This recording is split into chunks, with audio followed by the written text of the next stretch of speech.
Okay, here we are with today's topic, energizing from within. I love this topic and I'm so excited to be talking about it today because this is kind of magic for how we can create more energy within ourselves, keep more of the energy that we have, so sort of keep it close to us and amplify so that we can go out and do all of the amazing things that we want to do. So I'm so excited to talk about this today. Let's dive into some of the cool strategy about energizing from within. Let's get started talking about some of the science of why exercise is important. I think we all know exercise is good for us. I've listed a couple of articles here. This is lay press. This isn't really anything scientific, but just kind of goes through some of those things if you want to just kind of read and reinforce, why exercise is important. And I've chosen to focus on brain health and energy because I think those are really the things that we sometimes don't talk about. I think we think a lot about weight loss or cardiovascular health. But there's really pretty good evidence that exercise improves our brain function and can delay onset of dementia or prevent dementia, which is super important to me because I work with elderly people and I see the devastating effects that dementia can have. And I don't want that to happen to me or my loved ones. So I've really gotten into this aspect. But it also helps. There's also a fair amount of evidence that exercise improves our brain function now. So we're more able to consolidate new memories, to retain more information, to come up with more smart connections and be more creative. So there's really a lot of good reasons to exercise. In addition, I chose a few articles about energy because that's something that's incredibly important to everybody. Everybody's saying, "How do I get more energy? I don't have enough energy. I'm exhausted all the time." So, it there's evidence that it helps your sleep. So that's one way that it improves your energy, but it actually amplifies your energy. So this is one of the most sort of counterintuitive things that is really hard to wrap your brain around, that like when you are tired and when you are fatigued, going out and doing something, taking a walk, get on a bike for a few minutes, lifting some weights, doing a little bit of yoga is actually so much more beneficial than sitting on the couch. I know, it's crazy. I personally have been through some health challenges. I had radiation, which is known to be like one of those things that really makes you very fatigued. And this was the guidance that I got from all of my providers during that time was, really steady daily movement, can be gentle, can be low impact, but you have to be doing something every day in order to kind of get through this program of radiation with minimal fatigue. So that's also guidance that I give to all of my patients, people who are going through menopause, people who are undergoing cancer treatment, people who may have chronic disease of one form or another, or just people who work in healthcare who are otherwise healthy, but just enduring the chronic stress that is really a driver of fatigue, and energy can get drained down so fast. Exercise can counteract it. Exercise is like the antidote to all of that. So which type of exercise is best? Is it running? Is it Pilates? Is it weightlifting or strength training? Is it yoga, rowing, bicycling, spin classes? There's a million different types of exercise that you can do on your own or in a group setting or with a trainer. I mean, it's mind-boggling how many exercises there are. The truth is, the right exercise is the one that you're going to do.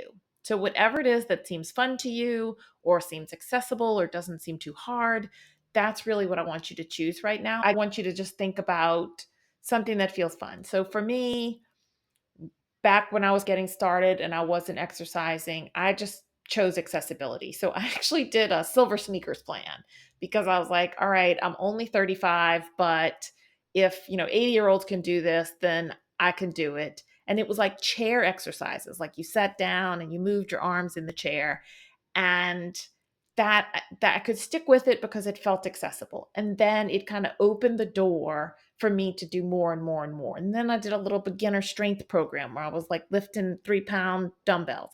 And then that empowered me to feel like I could do, okay, maybe I can take a Pilates class at a gym. Oh, okay, maybe I can go and do a 5K. And now I'm lifting, 35 pound dumbbells. I am doing spin classes multiple times a week, and I practice yoga pretty much every day. So I'm pretty proud of myself. Sure, I'm going to toot my own horn. I am much stronger now than I was 2 years ago. I don't huff and puff going up a flight of stairs anymore. I can lift things when I need to, including patients or my own kids who are now too old to need to be lifted, but that's another story for another day. Carrying grocery bags doesn't wear me out the way it used to. So just like those regular things of life are so much easier, and I feel so much more energetic, and I'm like empowered and energized to even take on that next challenge with my physical body. Particularly weightlifting for me has been super empowering. Like building physical strength has really allowed me to build mental strength as well. And so at this point, I mean, I think I would say you're kind of in one of two camps. Like one is you have an established movement practice that you feel comfortable with, and that's kind of not something that's an issue for you. And if that's true, then that's great. I might also invite you to challenge yourself to try something different. Maybe try some strength training because it's so good for your body, especially as we age. Or if it's been a while since you exercised, you've kind of fallen out of the habit, then that's going to be most people, and that's where we're really just trying to find the entry point to get back in. Okay, here's just a couple of metaphors just to kind of hammer this point home about why physical activity and all of these things about your body are the really, really important, and I focus on them a lot. One is the concept of a strong container. So if we think about, we need to build a container that has to hold all of the hard stuff that we have to do, say, think about, be, whatever, right? So like all the patient care challenges that we have, and then all the like parenthood challenges that we have, and societal pressures, and our own, inner kind of critics, and or just like the things we want to achieve, right? Like I want to do a lot of stuff. I have a lot of ambitions. I have a lot of changes, like world changing stuff I want to do. That's a lot of stuff, right? So we want the biggest and the strongest container to hold all of that stuff. So we want one of these big sturdy shipping containers. We don't want this like rusty bucket with holes in it. The rusty bucket with holes in it is not going to take us nearly as far or be able to hold nearly as much stuff as the shipping container. So the container, just in case anybody missed the metaphor, the container is your body. And so just like I was talking about how now I can carry the grocery bags or walk the dog without getting distressed, those things are no longer hard, right? So when I was out of shape, all of those things were really hard and like weighed on my mind and were additional stressors that I had to cope with. Now that they're not physically hard, they kind of melt into the background and make a lot of space for other things. So by improving my container, I can hold more stuff. The other metaphor that I like is a vehicle. So if we think about our body, our physical body, and our mind as the vehicle that takes us to all the places where we need to go in our lives, literally and metaphorically, right? Then we want the nicest, most capable car possible, right? So like we would love, wouldn't it be nice to go to all of the hard places we need to go? Say we need to drive up a mountain or through some rough terrain. You can imagine what that maps to in sort of challenges of life. Being in this lovely four-wheel drive luxury Range Rover is much nicer than being in this rusted out Beetle.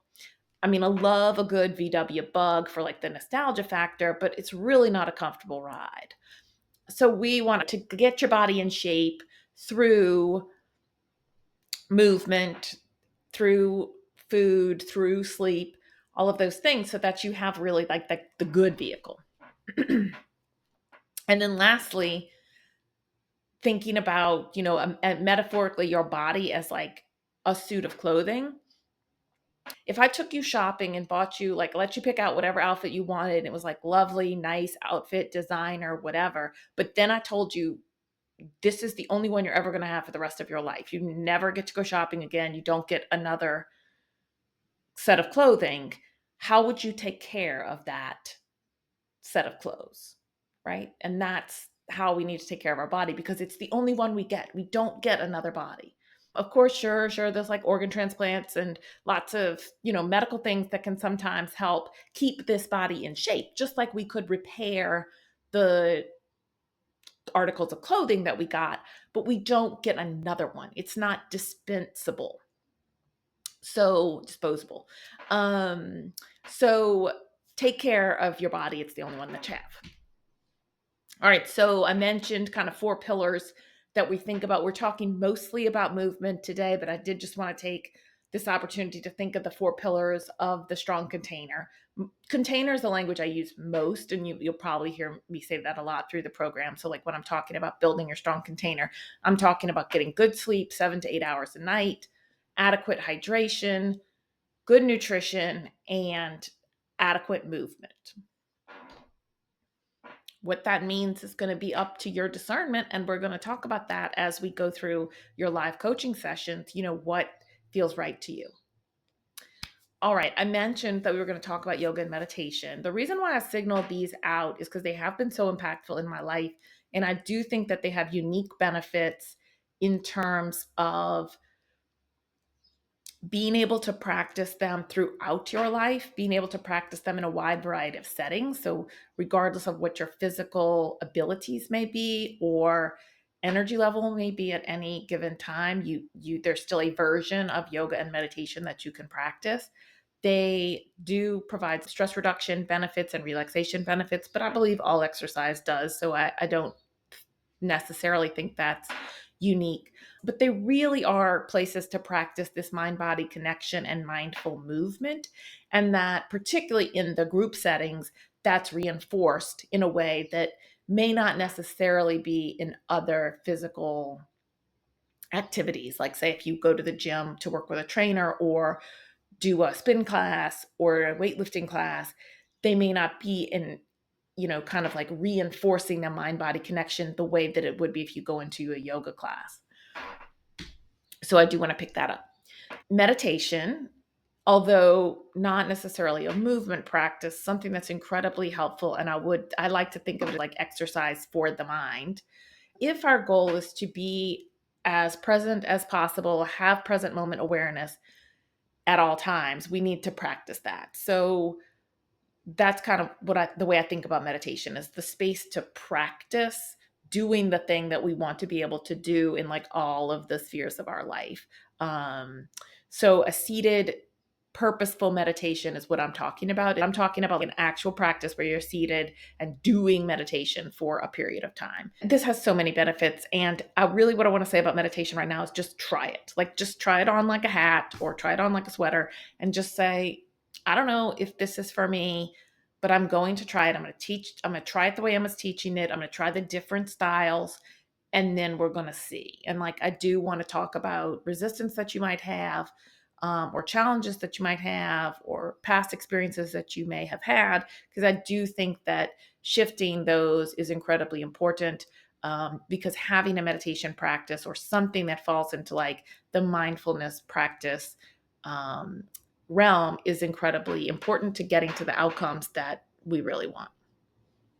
One reason that here I am with the metaphors again, that trying to practice this and we want focused attention, right? Where your attention goes is where your energy goes. So this sort of leaky pipe, right, analogy, like if water is flowing through here to get to a town or get to wherever a house or wherever it needs to go, the fact that there's all these leaks and it's all being diluted means that less of it is getting to the destination, which is not good, right? So if that was our thoughts, the same we can think of like the light beam. This flashlight is nice and focused and going directly where you intended to go. Whereas if we had something that was like casting a much wider beam, it wouldn't be as bright on the target.